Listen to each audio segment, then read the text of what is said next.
Welcome everyone. I want you to tell us if you were to write a note for yourself, which note to yourself do you need most today? Think hard about that.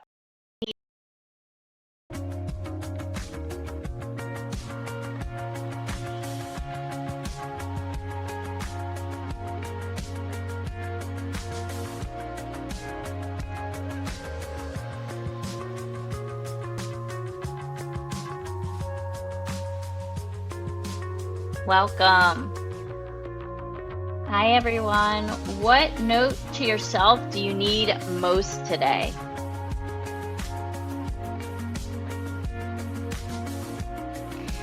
Then just let us know where you're joining from in the chat.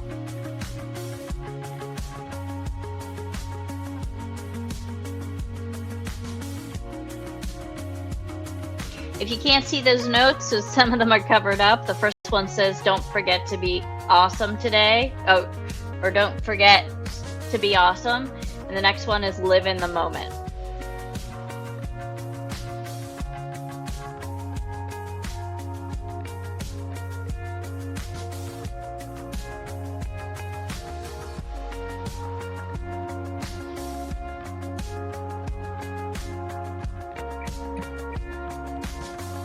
I see another text in there from Houston. I'm in San Antonio. Got a lot from all over the place today. DC. Is it hot in DC? It's also hot in Texas. Yeah, I'm supposed to get into the hundreds today. Barcelona too, Belgium. Got Barcelona, Belgium, Switzerland. Yes, thank you, Jessica. Jessica put what the check-in hostess say, since we've got some avatars covering them up. All right. So happy you could join us today. We know it's summertime, and sometimes we have a little less people at these, so we appreciate you giving us your time today. All right. We've got a lot to pack in here. So I'm going to go ahead. I'm going to pause this music. It looks like we've got everyone all over the Post-it map here today. We've got some people who want to step outside of their comfort zone, which is great, because we're going to do a little play today with Alex. And we're so happy to have Alex here again. This is take two, because everyone was so engaged last time that we were like, oh, we really need to have another one of these. And so we scheduled another one.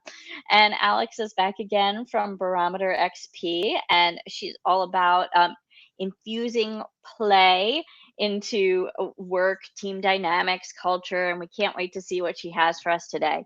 We're going to go ahead and get started with a little check-in about butter, though. I want to know who is actually newer to butter. So give me a click on either side here. Are you warmed up with butter and use it often? You still a little cold and don't use it much? Tell me where you're joining. Where are you butter-wise? Butter-wise? Okay. All right. Well, it looks like we've got a lot of people that are new to butter. So I'm going to go through some features, kind of what you're looking at here. Off to the side, you'll see your little react button. You can use the navigation bar, or you can use the numbers. We like when you press multiple numbers, so there's lots and lots and lots of emojis going on. If the emojis are distracting for you, you can use your little settings button on your navigation bar and set your own preferences to turn off emojis, GIFs, or anything like that if those are distracting to you. And that's just a personal setting. Doesn't affect anyone else. We're going to be using the Q actually in some of this session as well. So look for a little Q button over on the side. And when we get to that point, right, you could tell us, use any of them. I have a comment, question, and it'll pop up for us. We're going to ask for some volunteers using that feature later on, so you know where that is. All right. So everyone's kind of already discovered the chat, which is great. So you see the chat there. And then to mute or unmute, and this is casual, if you have any questions, there's going to be some reflection time as well. You can use your M key to come off mute. Now, you don't have to be on camera, but if you want to go on and off camera, we will let you know this is being recorded. You could press your V key to turn on and off your video. Who's ready to get started? All right, give me a little thumbs up there. Awesome. All right, so I'm gonna go pass it over to Alex and let her take it from here. We've got a lot to cover. Excellent, thank you. It's great to be here with you all. Just quickly raise your hand or put an icon up if you were at my last session, I think back in May. Any people who were there? Ooh, just a few. Excellent. Well, good to see you again, and nice to meet the rest of you. My name is Alex Suchman. I am CEO and co-founder of a company called Barometer XP that is all about integrating play and games into facilitation for many different reasons, but all towards building more connective, human-centered, and ultimately thriving workplaces. Because of things like the pandemic and the increasing use of technology and the rise of virtual work, there's less and less time for people to actually connect with each other at the workplace, and collaboration often happens asynchronously and through written, through Slack, or even if you're sending little videos back to each other. That really limits the different channels for communication and the different channels for connection. So for many, many reasons, it's good to bring that back in. So I'm going to share, pull up my visuals here. Can you all see these? Perfect. Okay. So what our approach does is it combines three currently separate aspects of team development, organization development. So the first is talent and organizational development, which is trainings, bringing in a consultant for some change projects, doing coaching, whether it's individual or group coaching, but your much more traditional approaches to learning and change that are usually much more designed with knowledge sharing in mind than actually driving behavior change. How many of you have sat through, whether it was a live lecture or a video that just had a whole bunch of slides and there was very little interactivity? And even if there was interactivity, it's all very hypothetical and conversational, and not getting a chance to practice, to operationalize the ideas that you're learning. The second is these fun team experiences, more social experiences that some companies do. They're great to do, but usually they're tacked on. They're not connected to any learning outcomes, any performance outcomes, any aspect of culture. It's just somebody said, hey, we should do something fun, and so we're all going to go bowling, or we're all going to do a virtual trivia thing, or we're going to do a happy hour. And when the activities are not selected intentionally, if it's just somebody learned about it and thought it was going to be fun, it might not land well. I'm going to talk about this a little bit more in a second. So often these can fall flat because they're seen as frivolous. There's not really any intention behind them, and people aren't sure how they're supposed to engage. If you go to a happy hour and some people drink and some people don't, there could be some discomfort there. Well, is it okay if I drink? Is it okay if I don't drink? Are you supposed to schmooze with specific people? Are you going to be somehow evaluated based on how engaged you are, or whether you talk to new people, or whether you talk to the right people? And when people aren't sure what's expected of them and how those observations are going to be used, it's hard to be vulnerable. It's hard to be fully engaged. And then the third field, which is growing, is employee wellness, which talks a lot about work-life balance and employee mental health. But two issues with this. One, it's largely targeting individuals, not the collective. But also, it puts the onus on the individual employees to do things that make their life less stressful or easier. It's not about the employer, the leadership, looking at what are things that the company can do to make the experience of work less fraught, less tense, less frustrating. And so play, the little star in the middle here with barometer, our approach really brings all three of these together and uses play to accomplish different types of depths. So corresponding with these three circles, this is our iceberg. There's 3 levels of depth that you can accomplish through play and through the same games. And today we're actually going to explore a couple of these. And most of the time today is going to be playing, not me talking. I just want to set the ground. So let's put that out there. Good. Glad there's some fire on that statement. So team bonding is the first level that you can get to with play. And that's just having fun with your colleagues, with the people that you work with, outside of what you normally do with them. So you're not talking about deadlines, you're not having a meeting, you're not talking about performance, you're just spending time together as people doing something unrelated. And if you think about every game or every activity, there's some objective, there's some type of problem solving, even if it's just exploration, even if it's just to do something creative. And when you do anything with someone, when you have the shared experience, you're going to connect with them. You're going to learn different things about them. You might discover things that you have in common. That's going to give you something to talk about and a shared memory that's going to make you feel more connected and build more trust and psychological safety with that person. So just doing something fun, spending time together is really valuable. And what I think about is it builds up that goodwill bank. So if you know somebody, think about a good friend of yours. If you're a good friend of yours, one day is really cranky and is a little bit short with you, you're not automatically going to assume they're out to get me, they don't like me, our friendship is over, because you know them. You have all these great shared experiences with them. If it's your colleague and you don't know them that well and you see them in person maybe once or twice a year and you mostly interact with them on Slack, if they ask you a question that you find frustrating, you don't have that bank of goodwill, of happy shared moments. So you're going to say, why are they always micromanaging me? They're just trying to get in my way. They don't understand what I'm doing. And those are often the source of a lot of workplace tensions and frustration. So by having these fun moments together, you can eliminate those. So then the next level of depth, which we call team building, that's where you're adding an element of reflection to the game experience to look at what are different behavioral patterns and preferences. So think about a game that you like to play that you think is really fun, but maybe your partner or your friend hates it. They find it really stressful or really tedious. What is it about that experience that makes it so for you and for the other person? And there's really interesting takeaways you can get from exploring that.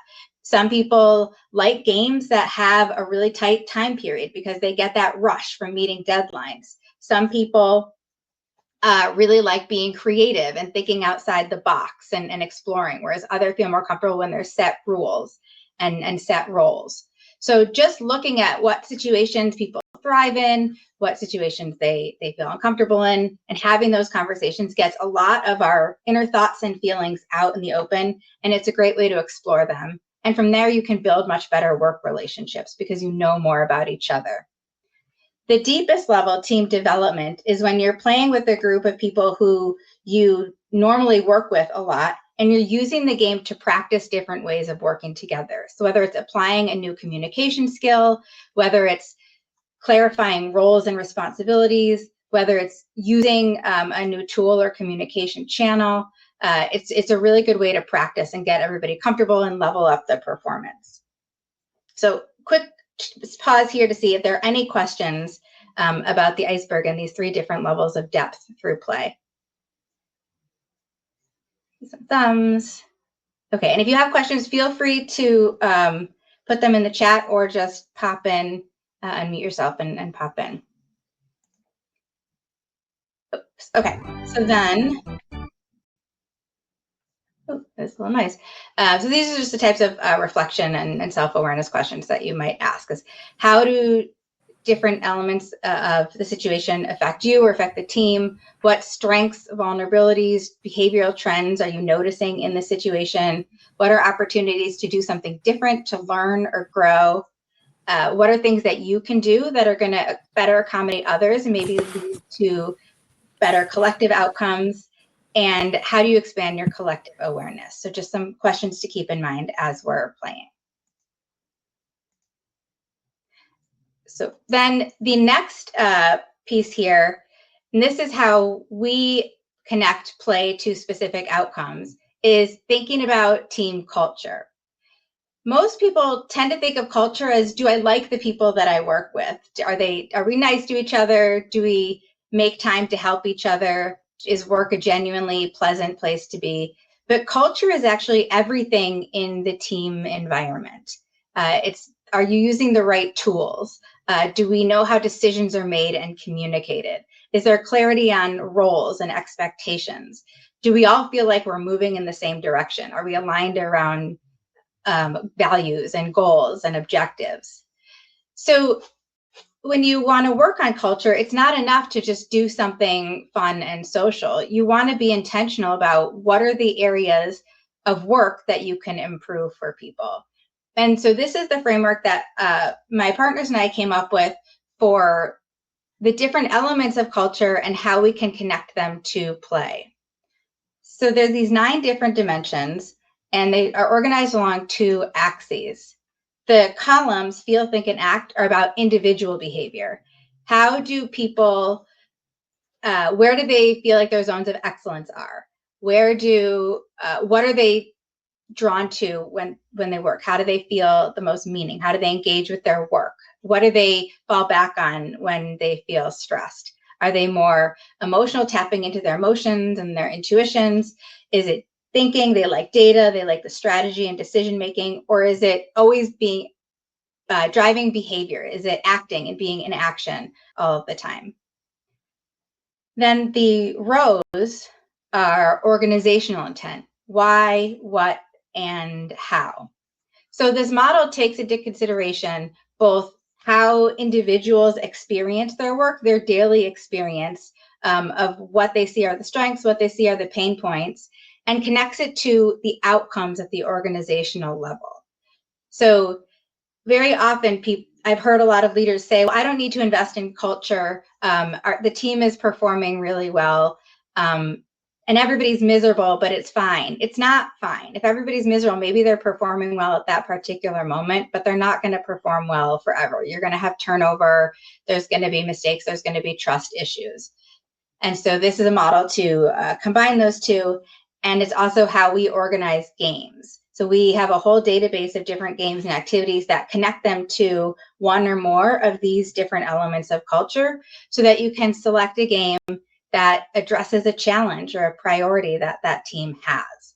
And this is why so often a lot of team building, team activities fall flat, is because it's not connected with a goal or a value or a learning outcome that the team has in mind. It's just selected at random with no connection.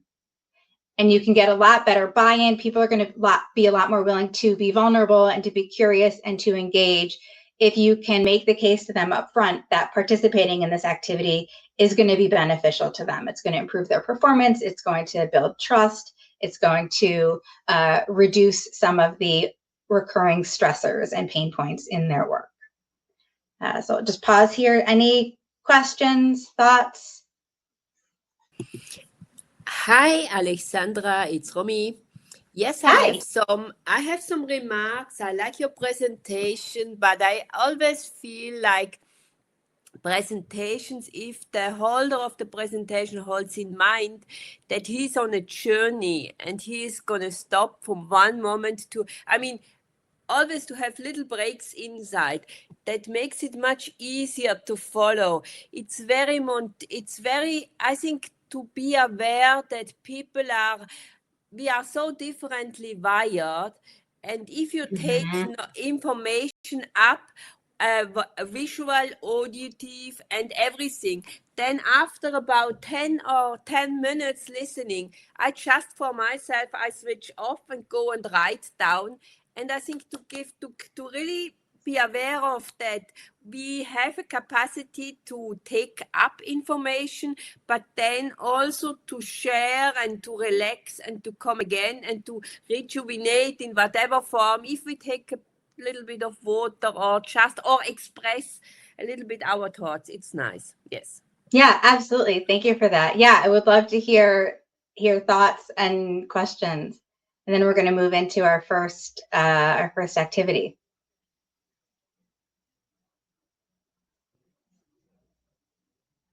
Forget, you can add questions in the chat if you like, and Cheska and I will pin them for Alex. So just feel free to do that as we're going along too. And I'll share our website. I can put that in the chat, which has an interactive version of this this model where you can see specific statements for each one of these 9 areas and how does that feel on a day-to-day basis? How does that show up in the employee experience? So I will pull that up and I'll share that now. Let me put that in the chat. Hold on to that for later. Any other questions or thoughts? Ready to play? Okay. All right. So we are going to do an activity that talks about building shared identity. That's a key element of performance and culture, is feeling like you are part of something, that you're included in the team, that what you do is important and that matters. So the game that we're going to play is very quick and very easy and a good way to start building that sense of community and unity among a team. So for this, I need 6 volunteers. I have 6 people that are willing to be highlighted on the screen and use your participate in the activity. Use your queue button to volunteer, everyone that we saw in the beginning, and it'll put you in the queue. I know Cheska and I will pop in there as volunteers, but anyone else, we need some volunteers. All right, and while people are volunteering, I will explain what the Maya? game. Yeah, Cheska, if you could highlight. You do that now, Maya. So we need more people, 4 more people. Maya. Perfect. Let me see Maya and then Razan. Oh, 3 volunteers. Thanks, Glenn. And thanks, Razan. Okay, perfect. All right. So has anybody we got one more. Okay, one more. Amir, and then we're good, I think. Perfect. All right. Perfect. Has anyone ever played the game The Mind? No. Okay. So this is a variation of The Mind. So what you are doing as a group, the 4 of you, are counting to 20. Only one person can say each number. And if more than one person says a number at the same time, you have to go back and start at 1. So without communicating to each other, you can't say anything except the number. And you're trying to coordinate with each other and figure out, is there some sort of pattern? Is there some sort of nonverbal communication that you guys can use with each other to figure out who's going to say what number and get to 20? And you can't hold up your fingers. That's a trick that a lot of teams try to do, but you're really trying to get at those nonverbal ways of communication and get into that flow. So can we highlight the 4 volunteers? They're already highlighted on the screen. We're already up here with you. Okay, everybody can see them. All right, so I can only see. You might just need to change your view to grid view if you're not on grid view, Alex. Got it. Okay, I will do that. And for everybody else, I want you to be observing. So you're playing the active observer role. You're trying to see, what are some of the team dynamics in play? What are you noticing about how people are trying to communicate with each other? And what are some things that are helping them to succeed as they start to play for a little bit longer and start to get into higher numbers and get closer to 20? What do you think is helping them perform better? So everybody has a role here, whether you are counting or the active observer. Any questions from either the players or the observers?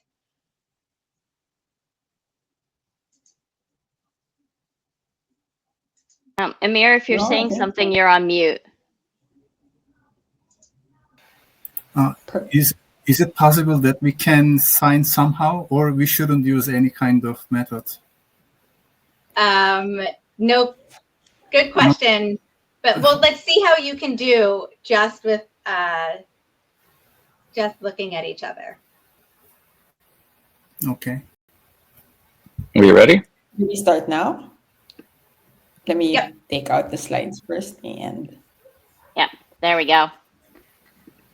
Alex, just give us a sign when we're supposed to start. All right, go. One. 1, 2, 3, 4, 5, 6, 7, 1. 2, 3, 4, 5, use reactions. 1.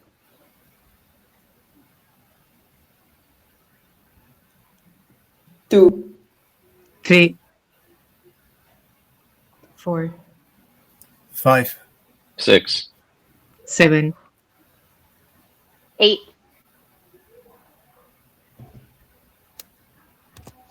9, 10, 11, 12. 13, 14, 15, 16, 17,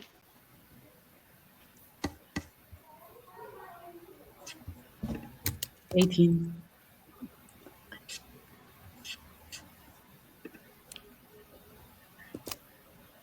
19, 20. 20. Oh!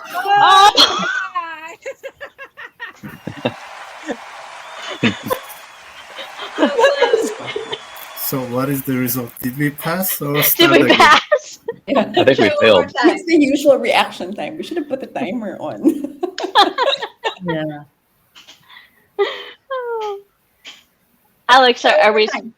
Oh, you want us to go again? Yeah, try one more time. Oh. 1, 2, 3, 4, 5,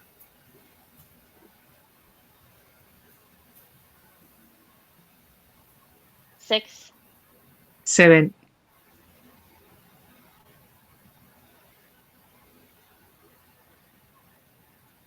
8,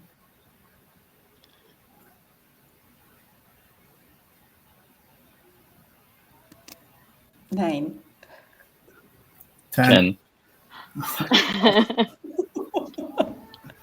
It's me and Amir that keep messing it up. I'm trying to make system. You have Please to- understand. I'm trying to guess what each person's system is. All right, try one more time, and then we'll reflect. All Okay, right. I'm gonna put the timer on for this. Let's see how fast we go. Add Perfect. pressure. 1, 2, 3.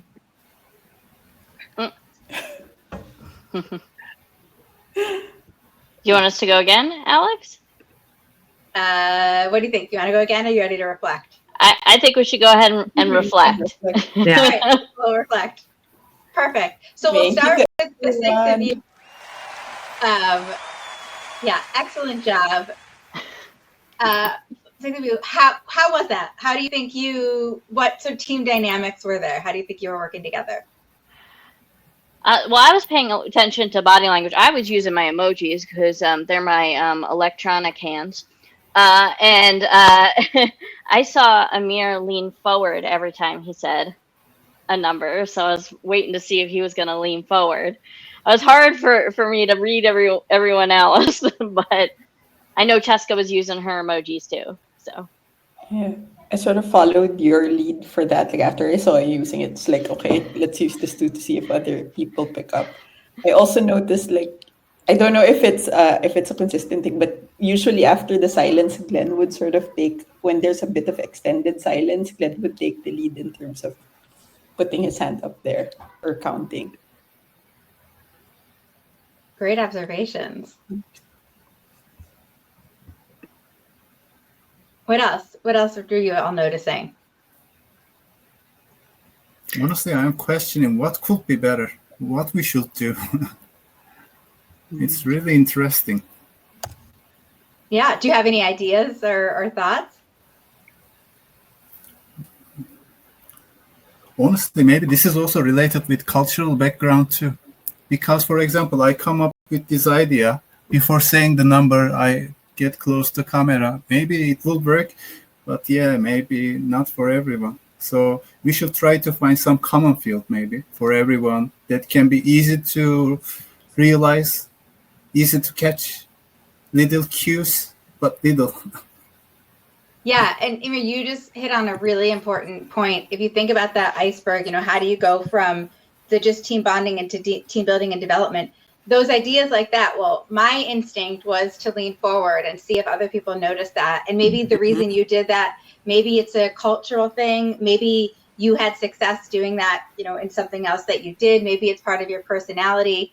But however you behaved, whatever thoughts and feelings that you had, getting those out into the open and sharing them with the people that you went through that experience with is going to tell you so much about each other. And so before I move on, I want to open it up to the observers. What did you all notice? What was that like for you watching it? Okay, I can come. I observed at the moment people started to give a little bit more space. It went a little bit further. And I just thought they will improve something because I saw you, Alexandra, moving away. And then I just thought, okay, perhaps they're giving space and moving back on the way. Somebody will use the even number and somebody the uneven number or something like that. But finding ways to connect and to correspond with each other, I think it was a good way. There were some starts, some beginnings, but it's a good way to, but it made me think and I also thought of, how do you call this, swarm whatever. But I like the play, I like the game. Thanks. Good. Thanks. What else? Any other observers want to share?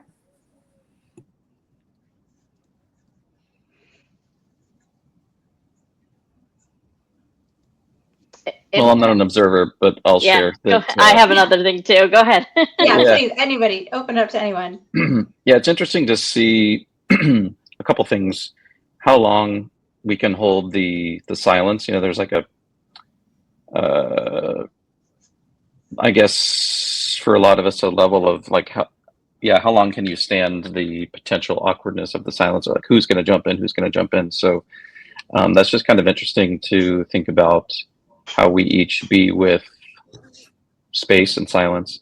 But then I think it's also, I'm just observing how there's some in the group who really wanted to come up with system.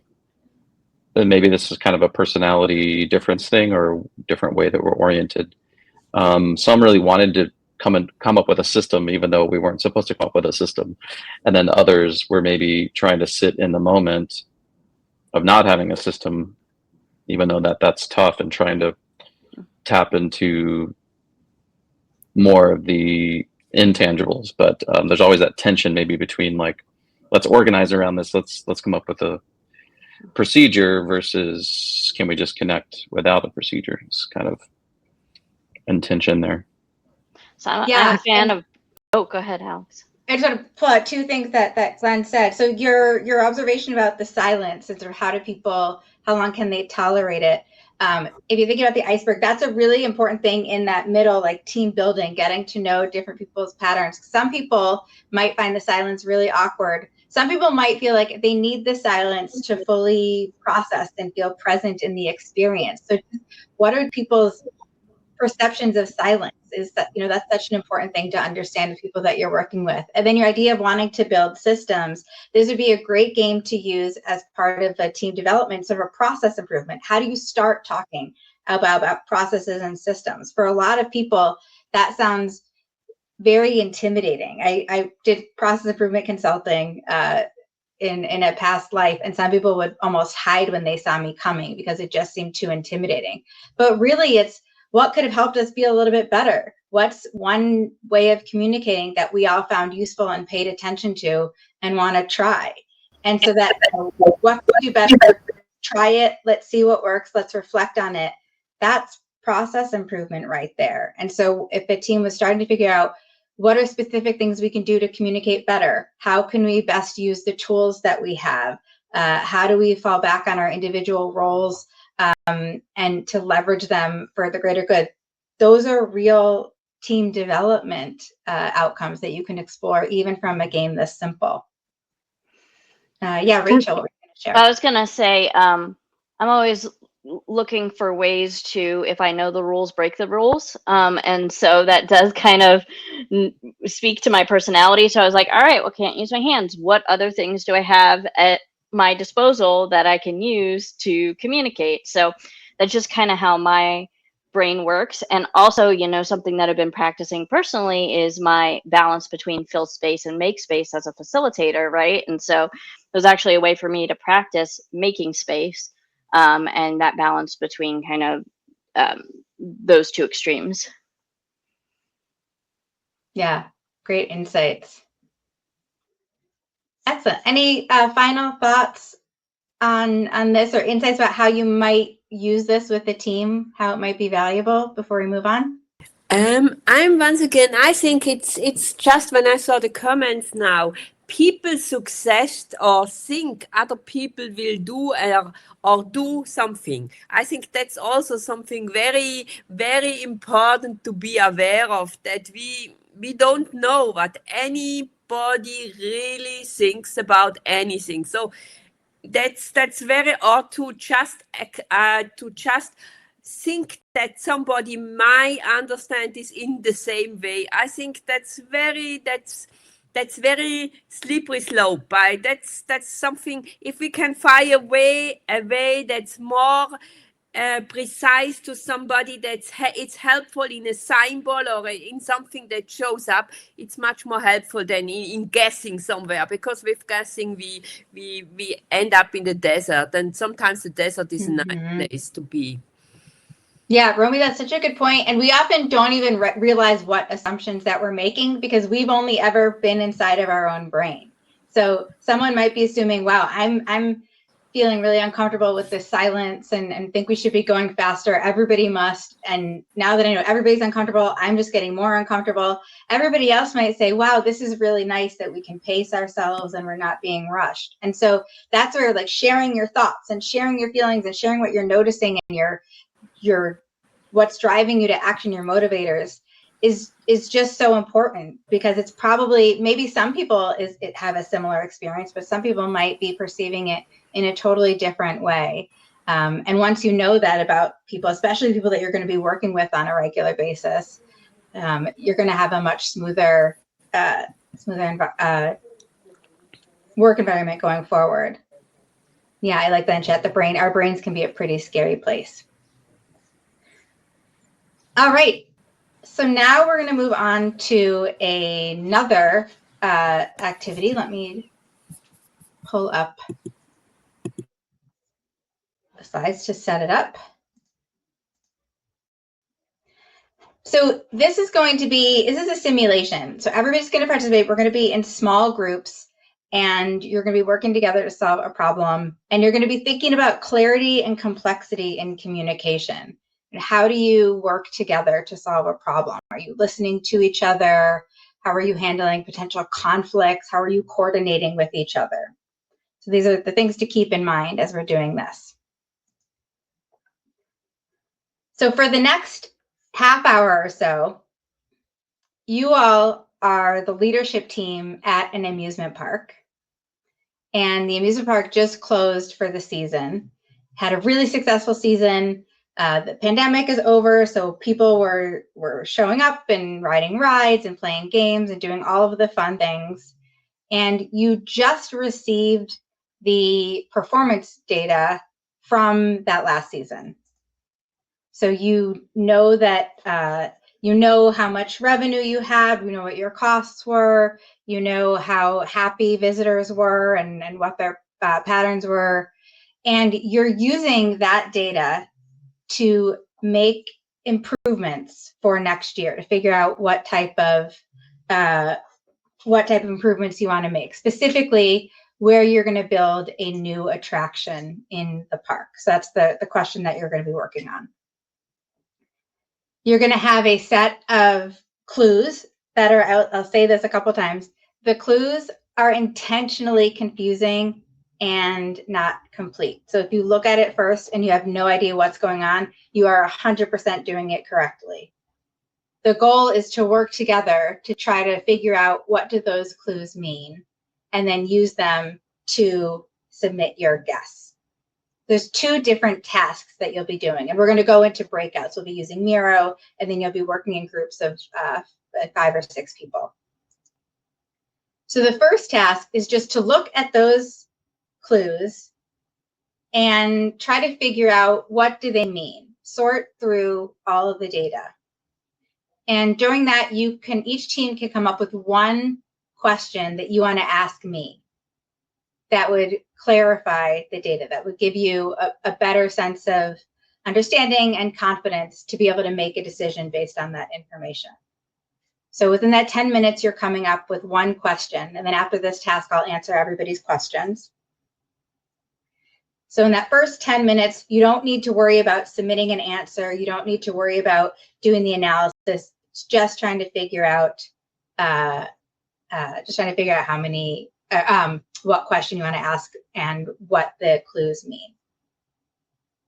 The second task, after all the questions have been answered, then you'll go back into your groups and you'll have 5 minutes to submit your answer, to figure out where you want to build this new attraction. And so for the purpose of this activity, the park is laid out as a 4x4 grid. There are these 16 different plots, and you're picking which of these plots do you think is the best one to build a new attraction. So at the end of the 5 minutes, you'll be marking off one of these plots.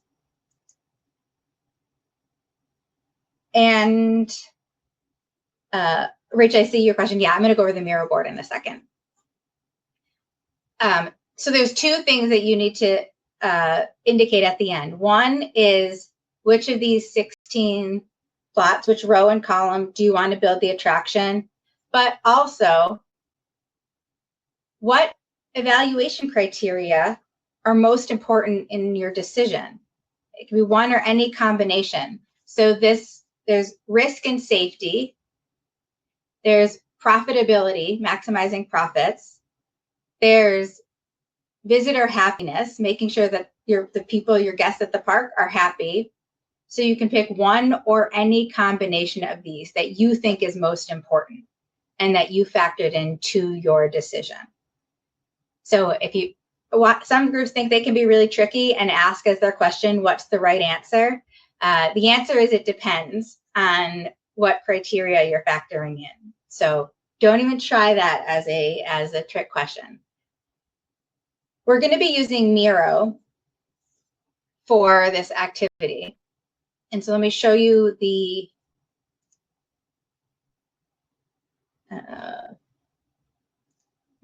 board that we're going to be working on.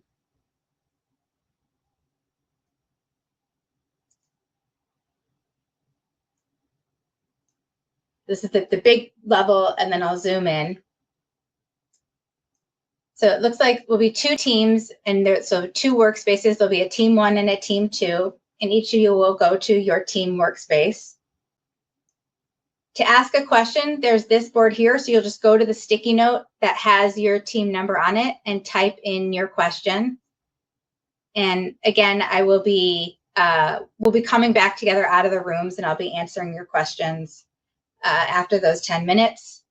And then at the end of task 2, at the end of the 5 minutes, you will be marking You'll use the colored stars for your team. You'll be marking which plot you want to build in and which of the evaluation criteria you want your decision to be evaluated on.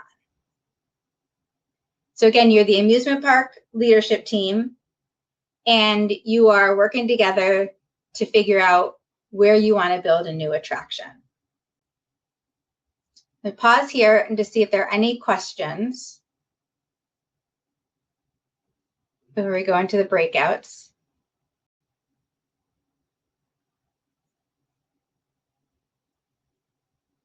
I have difficulty with finding the first question on the board. Okay, now it's good. Okay, I can adjust. You're good? Okay. Once we send you into the rooms, we've got about 9 people here, so I think we're going to have a group of 5 and a group of 4. We're going to have 2 groups. If you have any issues in your breakouts, just hit the help button, or you can hit the help button if you want us to come in as well. We'll put the instructions in the chat again, but they're in this chat. We'll put them in the breakout rooms. So Cheska's going to send us out into our breakout rooms if Alex is ready. Yep. Okay.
to put the go back now. I should take a screenshot of that. So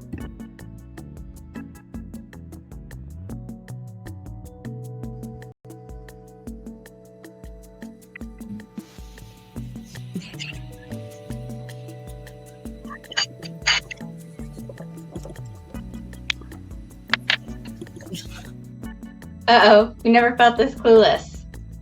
Well, hopefully you had good conversations. And I'm going to go and start answering the questions. What patterns should we look at and what do they mean? Is this referring to the different bits of data? Yeah, to the like different the quadrant ones, the ones in the corners. Yes. rather than the people.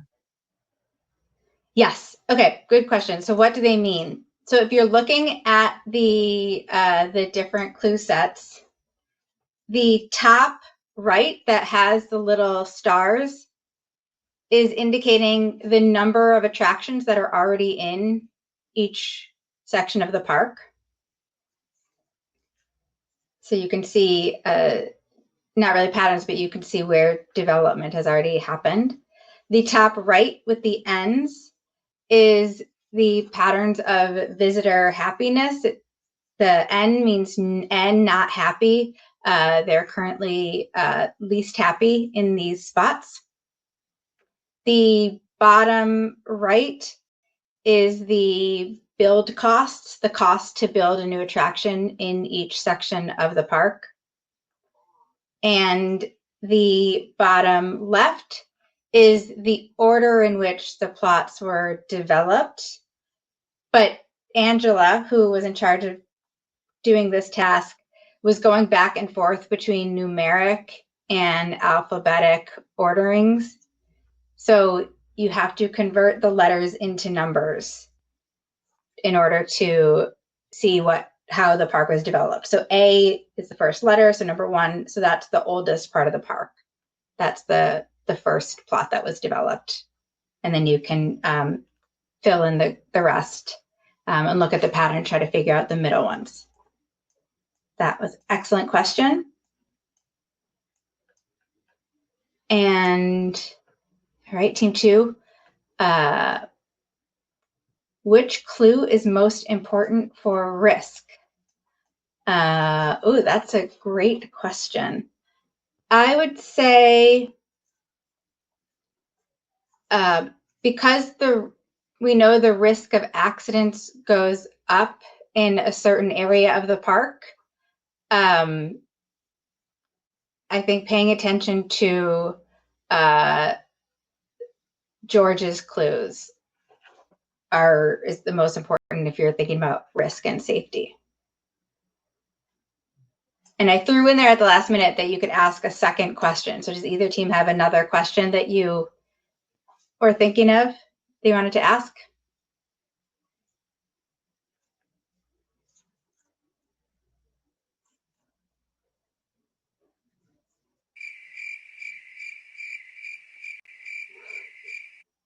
Crickets.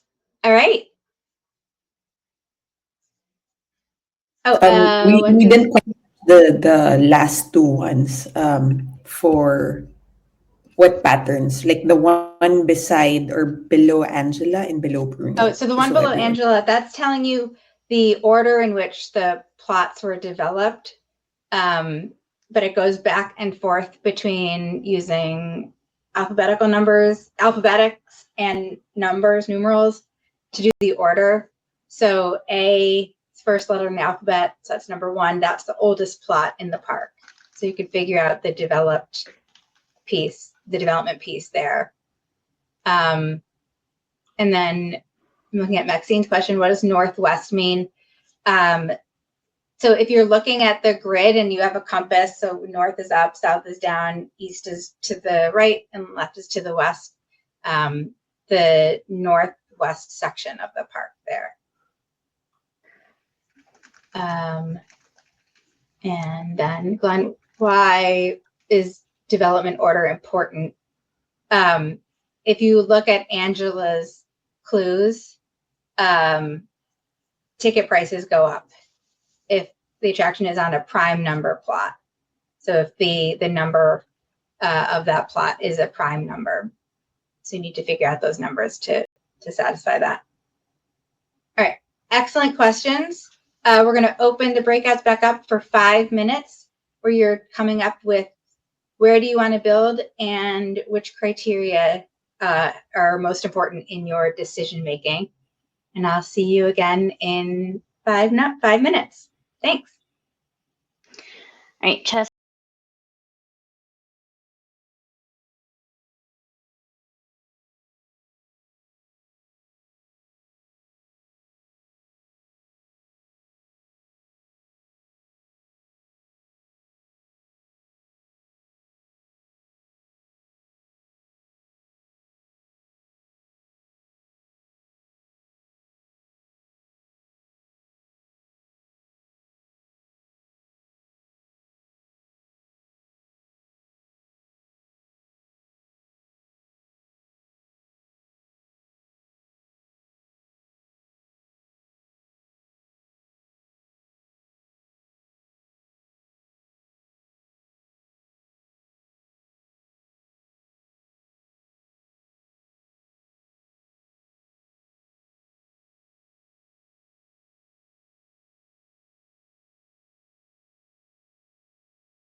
It's music while people are.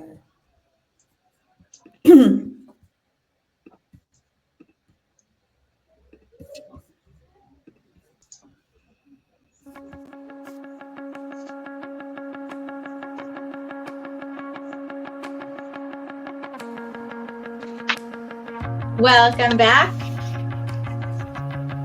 Excellent job. I see one of the groups has made their marked their response. Give the other group a second to do that. And while they're doing that, real quick, how was that? How was that process? It was fun and confusing. Yeah. Not a lot of time, confusing information, using a new tool. Did it kind of feel like a new group project? Mm-hmm. And so if you, I mean, you're all facilitators that work in different places, but if you're a team, be able to practice and sort of look at how do we work together, what roles came up, how did we show up, what could have made it more helpful. So I'm sure now you all really want to see the answers. So let me pull that up and share my screen, figure out the share. It's on your left hand. Oh, Yep. Perfect. Yeah, got it.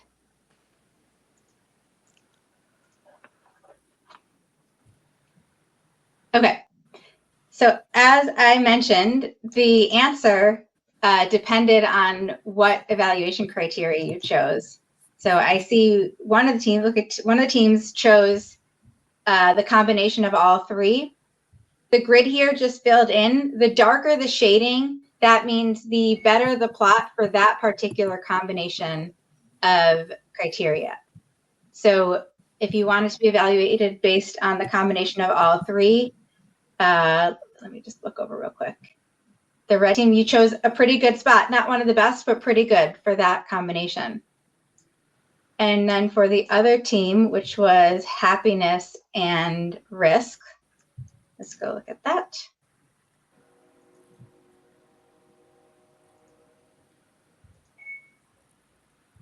So this was the shading. You saw it change for each combination of criteria. So this is the shading for that and what the best answer is. So both teams looks like chose really good options based on what your criteria were. Because we're low on time, we don't have time to dig into the reflection, but you could see the reflection questions. We'll share them in the chat to just get a sense of what might be helpful to talk about and what types of takeaway. But even in that relatively short activity, you all had very different experiences, observations, ideas, ways of solving. And you can see there's probably hours of conversation that each team could have and pick into and at what are different patterns and how people interact and what are things that you could do differently and how can you leverage strengths.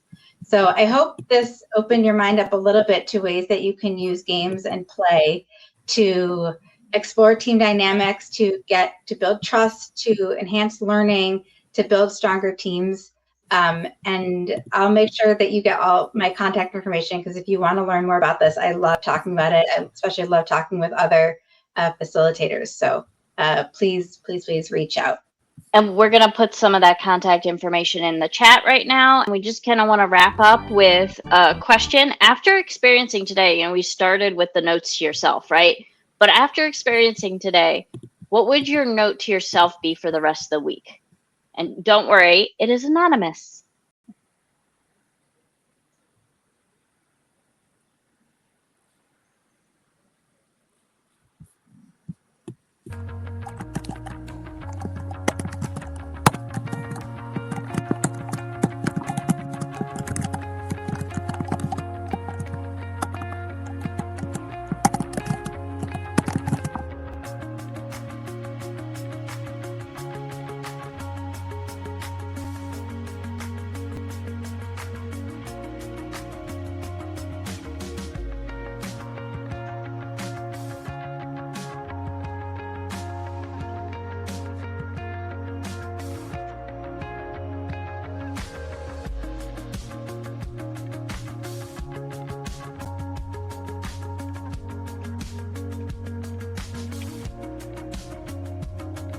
You can also vote on other people's notes to themselves just by hovering over and clicking on it.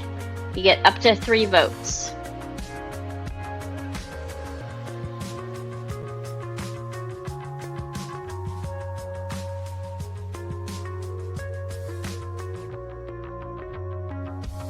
We just want to thank everyone for joining us today. Thank you, Alex. Always love the games. We see some notes people are saying here to infuse more play, live in the present, don't make assumptions. Some really great notes to selves here.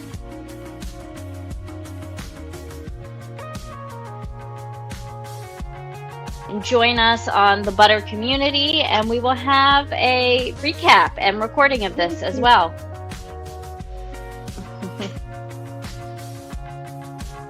Bye, everyone.